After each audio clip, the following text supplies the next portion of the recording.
बिस्मिल्लाहिर्रहमानिर्रहीम, अस्सलाम वालेकुम। Welcome to my YouTube channel. आप सब कैसे, उम्मीद है सब खैरियत से होंगे। आज मैं आप लोग के लिए लेके आई हूँ शाही माश की दाल की रेसिपी, जो आपने यकीनन किसी ढाबे पे खाई होगी या पठान के होटल पे, वो ही सेम जायका मिलने वाला है। आज हम बनाएंगे माश की शाही दाल, बहुत ही कम मसालों के साथ, बहुत ही मज़ेदार सी। जब आप इसको बनाएंगे ना तो आप कहेंगे कि वाकई ये तो बहुत ही लाजवाब है। तो टाइम ज़ाय किए बगैर बनाना शुरू करते हैं। तो चूल्हे पे मैंने रख दी थी कढ़ाई, उसमें मैं शामिल कर देती हूँ हस्बे ज़रूरत कुकिंग ऑयल। ऑयल हमने डाल दिया, ऑयल अच्छा सा गर्म हो गया। इसमें साबुत गरम मसाला, थोड़ी सी लौंगे, काली मिर्च, दालचीनी के टुकड़े और एक बड़ी इलायची और थोड़ा सा ज़ीरा, ये हमने डाल दिया। ये अच्छा सा हमने कड़कड़ाने तक इसको पकाना है, ताकि इसकी जो खुशबू है ना अच्छी सी ऑयल में आ जाए। तो बस अब ये हमारा जो गरम मसाला हमने इसमें डाला था डन है। अब हम इसमें शामिल कर देते हैं एक बड़े साइज़ की जो है मैंने लिए प्याज, उसको बारीक बारीक स्लाइस कर लिया, वो डाल देती हूँ। तो ये डाल दिया हमने प्याज को अच्छा हमने ज़्यादा गोल्डन ब्राउन नहीं करना, क्योंकि हमने बनानी है शाही माश की दाल, ताकि इसका जो कलर है ना वो कलर सेम जो हमारा जो है ना होटल वाला आना चाहिए। तो हमने ज़्यादा जो प्याज को गोल्डन ब्राउन नहीं करना, सिर्फ ये हल्की सी सॉफ्ट हो जाए, कलर चेंज हो जाए। तो देखिए प्याज बस जो है हमने इतनी करनी थी। प्याज हमारी जो है डन है। अब इसमें शामिल कर देते हैं 1 टीस्पून भर के अदरक लहसुन का पेस्ट।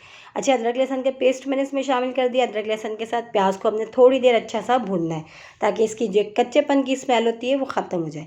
तो ये अच्छा सा हमने इसको थोड़ी देर भूनेंगे, प्याज को अदरक लहसुन के साथ। और ये जो गरम मसाला हमने इसमें डालते हैं, तीनों चीज़ों को।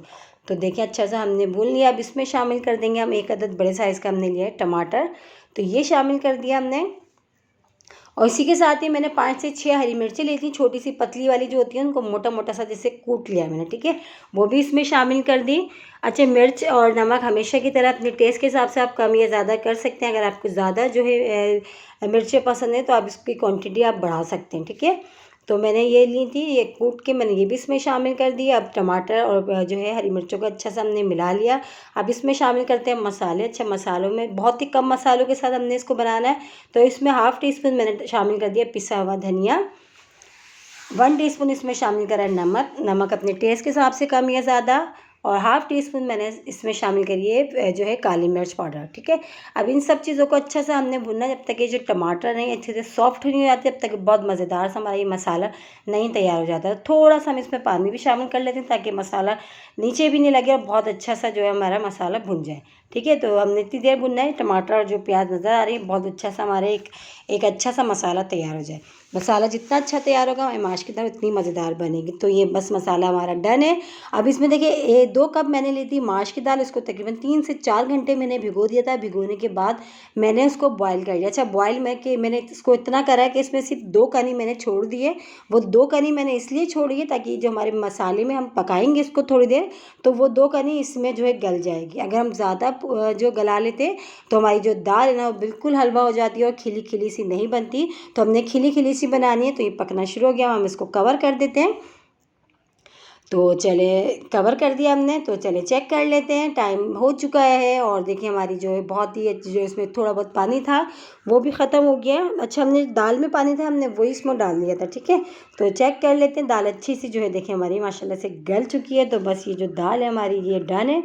अब इसमें और मज़ीद अच्छा सा फ्लेवर देने के लिए हमने एक चीज़ और इसमें ऐड करनी है। वो एक चीज़ क्या है मैं आपको बताती हूँ, जिससे जो है हमारी माश की दाल जो बहुत ही मज़ेदार सी शाही सी बनने वाली है। तो ये मैंने लिए दूध की क्रीम, उसको अच्छे वो दूध की मलाई ली है, सॉरी क्रीम नहीं, दूध की मलाई ली है, उसको अच्छा सा मैंने फेंट लिया है। मैंने इसमें वो शामिल करा, अगर आपके पास है तो आप वो शामिल कर दें, वरना तो जो क्रीम मिलती है जो मिल्क पैक या ऑलपर्स वगैरह की, आप वो भी इसमें ऐड कर सकते हैं। वैसे तो ये जो मलाई हमने इसमें ऐड करी है, मलाई से ही बहुत ही ज़बरदस्त सा इसमें जो है फ्लेवर आएगा। अगर आपके पास घर में दूध आपके आता है तो आप जो है मलाई डाल दें, जो है इससे भी बहुत ज़बरदस्त ये हमारी जो है ना शाही दाल तैयार हो जाती है माश की। तो ये डाल के मलाई को हमने अच्छा सा भूनना है, जब तक कि ऑयल सेपरेट सा ना हो जाए। तो देखिए हमारी जो ऑयल नज़र आ रहा है सेपरेट सा हो चुका है। अब जो माश की दाल है हमारी वो शाही माश की दाल वो रेडी हो चुकी है। तो बस अब हमने इसमें शामिल करते हैं हरा धनिया और हरी मिर्चें। तो ये हमने डाल दिया ऊपर से। बस अब हम इसको अच्छा सा हमने इसको मिला के और डिश आउट करते हैं। देखें कितनी कम मसालों के साथ और कितनी मज़ेदार से जब आप इसको बना के खाएंगे ना, तो यकीनन आपको आ जाएगा कोई ना कोई ढाबा या होटल याद कि हमने फला जगह ऐसे ही दाल खाई थी। तो बस अब इसको अच्छा सा हमने मिला के जो है हमने करना है डिश आउट। डिश आउट करके हम आपको दिखाते हैं। और इसी के साथ ही एक छोटी सी रिक्वेस्ट, अगर आप लोग मेरे चैनल पे नए हैं और मेरी वीडियो पहली बार वॉच कर रहे हैं तो मेरे चैनल को लाइक करें, शेयर करें, सब्सक्राइब करें और बेल आइकन को लाजमी प्रेस करिएगा ताकि मेरी हर आने वाली वीडियो की नोटिफिकेशन आपको सबसे पहले मिले। और ज़्यादा से ज़्यादा जो है मेरी वीडियो को शेयर करें और रेसिपी अच्छी लगी है तो लाइक करना नहीं भूलिएगा। देखिए कितने कम मसालों के साथ कितनी मज़ेदार सी हमारी शाही माश की दाल रेडी हो गई। अगर आज से पहले आपने ये नहीं ट्राई करी तो एक बार ज़रूर ट्राई करिएगा मेरे कहने से। आई होप आज की रेसिपी आप लोगों को ज़रूर पसंद आई होगी और रेसिपी अच्छी लगी तो लाइक करना नहीं भूलिएगा। इंशाल्लाह ताला कल फिर हाजिर होंगे एक रेसिपी के साथ। जब तक के रखिएगा अपना ख्याल। अल्लाह हाफिज़।